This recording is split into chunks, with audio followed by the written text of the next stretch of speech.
play an important role in the lives of the people of Europe. Mainly, they are seen as free natural places used for leisure and recreation. Often, the forest economy and forest policy are disadvantaged in comparison to agriculture. Up to now, it was not possible to evaluate the environmental and social value of the forests in monetary terms. And roughly 11 million forest owner families in Europe don't receive any compensation for the services they provide free of charge to their nearby communities. Woodlands store water and act as filters. They absorb considerable amounts of carbon and produce vast quantities of oxygen. They offer protection and recreation, improve the local climate, and offer living space to animals and plants. The quantity of carbon actually stored in our forests equals more than the total carbon in our oil reserves, and even more than the whole carbon stored in the atmosphere. Last but not least, they create jobs in rural areas, and to help forests fulfill these functions, efficient management is vital. Climate change, which has been observed for many decades worldwide, threatens this functional capability in different ways in different regions. Now it is important that politicians use all available means to adapt the framework for forest management in new ways to support the adaptation of natural habitats to this change. The German federal state of Brandenburg, situated in the northeast German lowlands, has 1.1 million hectares of woodlands and is one of the densely wooded regions in Europe.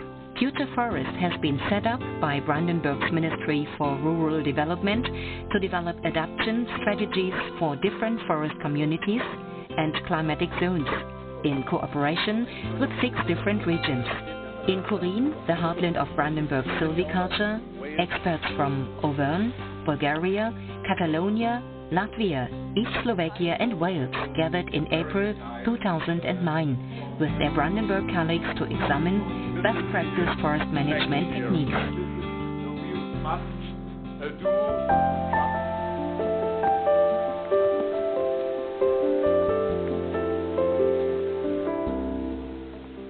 Despite all the different influences which cause uncertainties in climate modeling, one thing seems clear. Across Europe, we must anticipate a decrease and a seasonal shift in the availability of water caused by rising temperatures. But how will pines, spruce, beech and other species cope with this situation of stress? Lysimeter plants are measurement systems which enable the estimation of water use, like trickling rates or evaporation, and offer the chance to take samples of trickled water to analyze its quantity and quality. In the plant that was established in Britz near Eberswalde in 1972, northeast from Berlin, this has been carried out for 37 years under real-life conditions to measure water take-up and retention for different tree species. The whole system amounts to 100 square meter, 10 times 10 meter surface and 5 meter in depth. This size of Lysimeter is rare because of operation costs. Indeed, because of the system surface, depth and use of trees, our plant is unique in Europe. An important result of our research work is the knowledge of how the different trees influence water flow that may result from a certain forest. For example, beech, which is not covered with leaves in wintertime and which uses its stem for water flow, contributes much more to the formation of new groundwater than pine, which is characterized by a rather coarse bark, consumes much more water on its surface, and finally leads to much less water on the ground. Based on these results, as foresters we can estimate which tree species would serve best under a certain task to improve the water content of landscapes.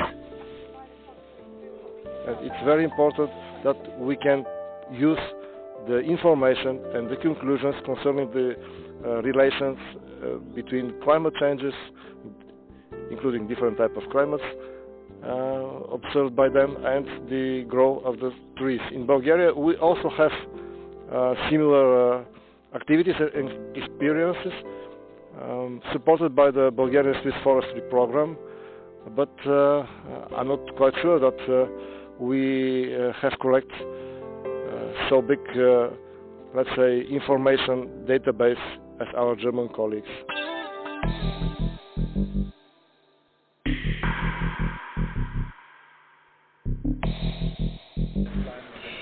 Forestry is the economic branch in modern-day society which has to wait the longest for economic yield and which must work with the longest foresight towards making that yield a reality. It takes between 80 to 120 years for the full effective return from a single tree. In the meantime, careful management must be used to create the best quality timber. In any adaptation strategy, which must take many variables into account, habitat-adapted tree species play an important role. Monoculture forests, which can be found often across the regions of Europe, in Brandenburg on 80% of the land, do not offer this diversity. Again and again, they suffer from severe attacks of pests and diseases. Wir haben in Brandenburg generell ganz große Probleme mit Kiefern. Generally speaking, we have a very big problem with insects attacking pine in Brandenburg. We are used to a proliferation where we experience low and high densities of pests. Take the pine moth. Almost every 10 years we suffer from this type of mass reproduction. The reason for this is the huge pine area. Dry soil, sandy soils in poor quality, conditions these type of insects like very much. Based on this background, the density of pests can grow quickly, leading to high densities of caterpillars and finally causing complete defoliation. The risk in this kind of forest and Scottish pine is because we have this Scottish pine in some stations that are not good for this species, and then we are thinking in move from this species to other species with lesser requirements. That is possible to survive without any risk. There is no doubt that climate change influences the prevalence of pests. The influence, however, will reach different extents. Einmal wird sich das ändern, was die Insekten. There will be a change according to specific species. Some of them love heat. They will profit from climatic change. But there are others which dislike heat, such as the pine beauty moth, which flies very early and which doesn't like this kind of warm April. On the other hand, the trees are not as resistant. First, they do not tolerate defoliation as well, and then they can be more susceptible to bark beetle, which follow after the needles have been lost. On the other side, we know of pines which have been defoliated so strongly that they recover much less in dry summers than under normal climatic circumstances. But the question was, what is stress? When is it really stress? On forest areas that have been devastated by insects and thunderstorms, experts from Brandenburg's Forest Competence Center in Eberswalde examine strategies to naturally regenerate woodlands, making use of different procedures. In some areas, young trees are planted. Other sectors are seeded and further areas prepared to enable natural reforestation. Under these circumstances, the young trees have real difficulties due to the clear areas. Das Schwere kommt natürlich dadurch, dass jetzt sehr viel Licht durch den Bestand. The difficulties are based on the fact that a lot of light gets to the ground and strong surface vegetation has been established, which competes with the little trees. Therefore, it was important to test different methods of soil preparation to see whether new pine trees will grow in the areas where free space has been created among the ground vegetation. We had to think for a long time whether we should take a chance on starting to develop towards mixed stands and to plant other tree species. The soil conditions are so bad, with nutrients so low and water resources so scarce, that oaks we have planted in this area have developed very badly in comparison to the pines.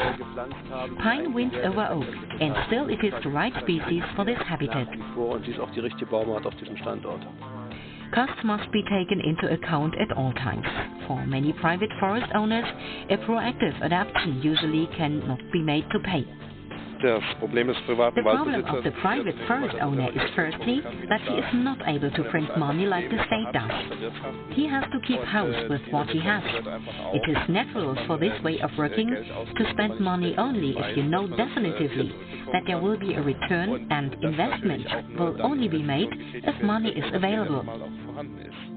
For Martin Hasselbach, natural regeneration is the only true alternative.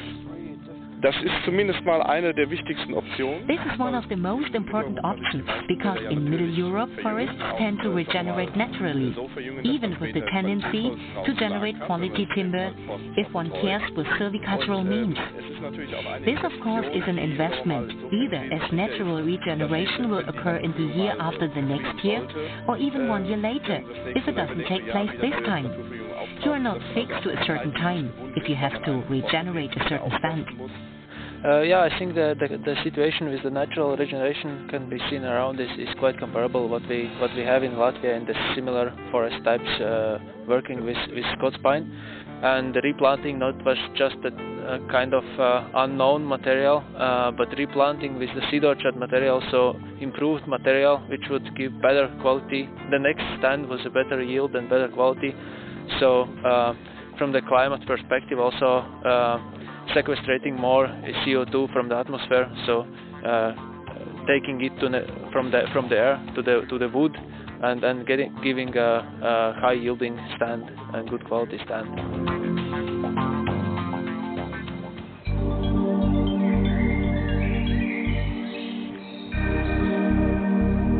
As long as municipalities and states own woodlands, policymakers can directly apply new knowledge on adaptation strategies regarding climate change. Meanwhile, private forest owners, hundreds and thousands of them in different European countries, have reached their limit of adaptation capacity due to climate changes.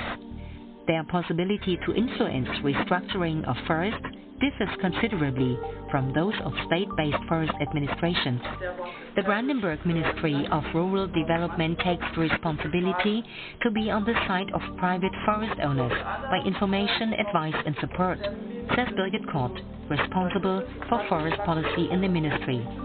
For Martin Hasselbach, member of the board of the Private Forest Owner Association in Brandenburg and president of the Advising Forestry Committee, this doesn't reach far enough. From policy, he wants especially to improve the state's forest law and the respective water laws. Conflicting interests between forest owners, hunters and nature protection are obvious and should be solved.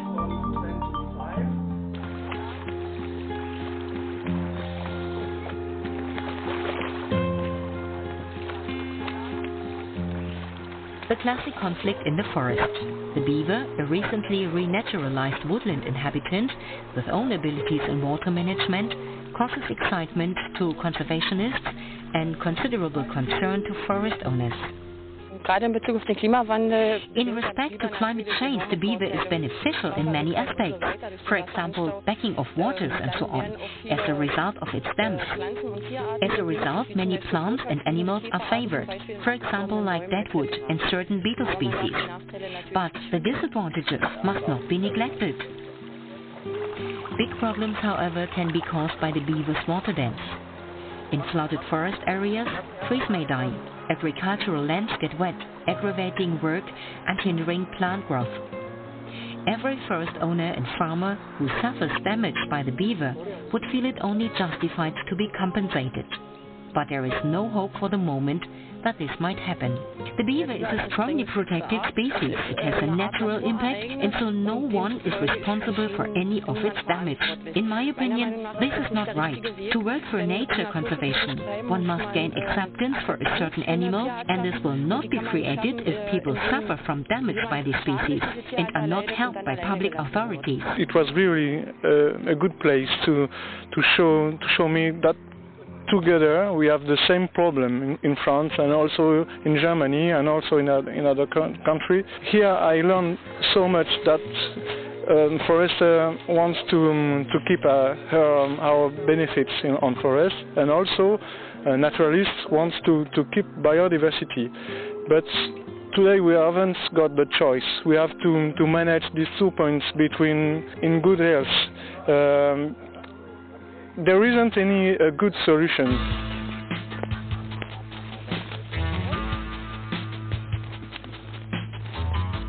Far away from any busy road and from any settlement is the forest area Golzower Knack. Over 100-year-old beeches, ashes and oaks provide shade and comfortable coolness even in the heat of the day. But looking more closely, one notices that something is not right with this forest. Young trees are missing. Every tiny tree is being taken by game. New trees may not develop and forest owners lose out. Unter den Bedingungen, die uns prognostiziert sind, Klimawandel und dergleichen, sehen wir Under the conditions which have been predicted, climate change and others, we see big problems. Firstly, with the vegetation. There are problems with regards to the ownership structure as well. There are many forest owners who don't deal with these problems. This makes us fear that our forests will not look as well as today in a few decades and will not be able to face the challenges related to climate conditions. A lot of things could be done, initiated by the administration and policymakers. The interests of forest owners, of small forest owners mainly, about 100,000 families, should be raised. They must be involved more deeply in silvicultural problems. On the other side, the whole hunting situation has to be changed.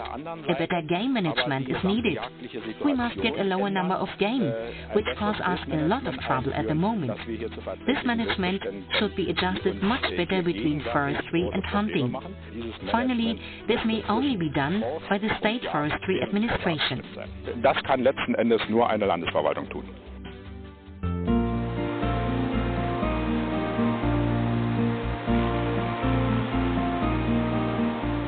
Germany may be attributed as inventor of sustainable forest management. For more than 200 years, no more has been taken from the woodlands than has been grown, and the forest has been handed down to the future generations. Climate change, however, calls this basis massively into question. Temperatures have been rising for years everywhere in Europe, causing a major change in rainfall patterns. In temperate zones, a concentration of rainfall has been identified